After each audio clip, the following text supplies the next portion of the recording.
Friends, ఈ bullet ఓ మనిషిని చంపడానికి 20 ఏళ్ల సమయం పట్టింది. స్టోరీ నమ్మబుద్ధి కావడం లేదు కదా, కానీ ఈ కథ నిజం. అది 1883. హెన్రీ అనే అబ్బాయి మరియు మ్యాసీ అనే అమ్మాయి ఇద్దరు ప్రేమించుకుంటున్నారు.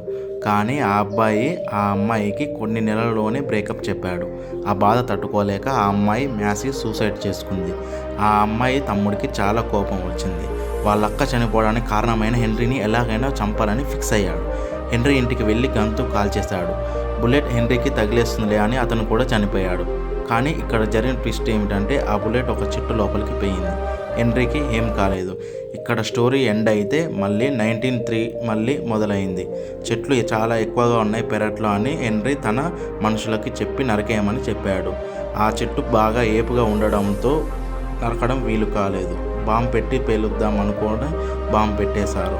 ఆ చెట్టులో నుంచి వేగంగా దూసుకొచ్చి హెన్రీ తలలోకి దూరిపోయింది.